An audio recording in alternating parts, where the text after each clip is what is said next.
Unlike the previous theory video, I have a little less basis for this one, but with that said, I think this could be an interesting concept nevertheless. So, how this is going to work is that I'm going to have to highlight where Xenoblade Chronicles 3 sits in the series canon. That's post the events of both the original Xenoblade Chronicles and Xenoblade Chronicles 2. Specifically, or rather somewhat vaguely, years after them. Enough for both main casts to have died, other than Melly and Nia, characters that would have sufficiently longer lifespans given their circumstances. By the way, to note those circumstances real quick, Melly would easily outlive the XE1 cast because she's part Hyentia, a race that has a much longer lifespan than the average human, and Nia would outlive the XE2 cast by being a blade. More accurately, Nia is a flesh eater, a blade crossed with human cells, meaning her lifespan, while still much longer than an average human, is shorter than what it would be if she was just a blade, effectively infinite. As I was saying, to go back to the whole thing about how XE3 takes place years in the future in canon, I want to now bring attention to Tora and Poppi. Now, it seems incredibly morbid to talk about a deceased Nopon, let alone a human, but I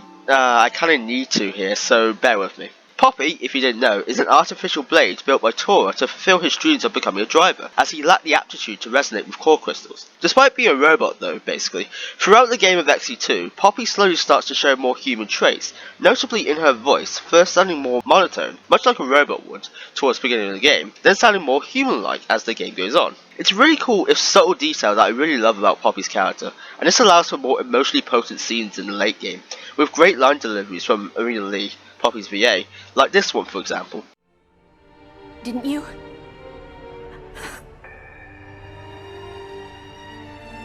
That pillow belt.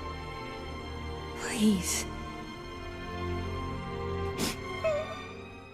You may be wondering why I decided to note that about Poppi, but I have my reasons, and one of those is to emotionally destroy you in just a moment.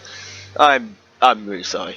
So having said all of that, where does Poppi fit in Xenoblade Chronicles 3? Well, as a secret super boss. I don't think it's necessary to have Poppi be a part of the main story. After all, you can still have a good storytelling outside of the main plot, whether that just being through environmental storytelling or a side quest that has its own story attached.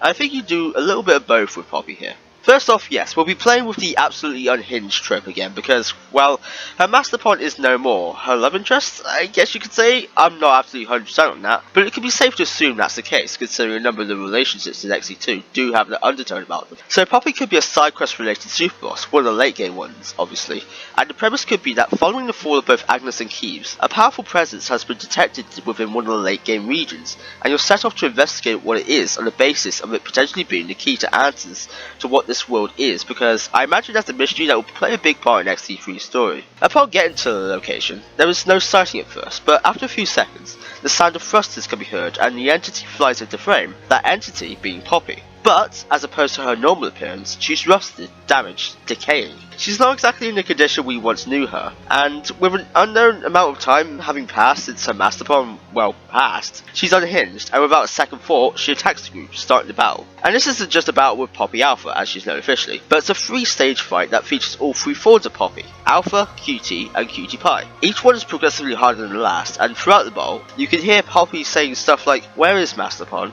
Are you the one who killed Masterpon?" Bits like that will really hammer in the tragedy of Poppi. To be honest, you could maybe call the quest that too, the tragedy of Poppi, but maybe that would give away the end result, and surprises are always fun. Following the fight, a cutscene plays where the gang are overlooking the damage. Then, Poppi gets to her feet once more. The gang thinks they're about to fight again, but instead, Poppi looks away and simply flies off, never to be seen again. Of course, a lot more writing and development can go into this. I'm simply not qualified for this type of thing. But in all honesty, a questline like this could be a really cool one. Pure fan service, sure, but it would feel wrong to not capitalize on these characters with these types of circumstances. So yeah, there you go.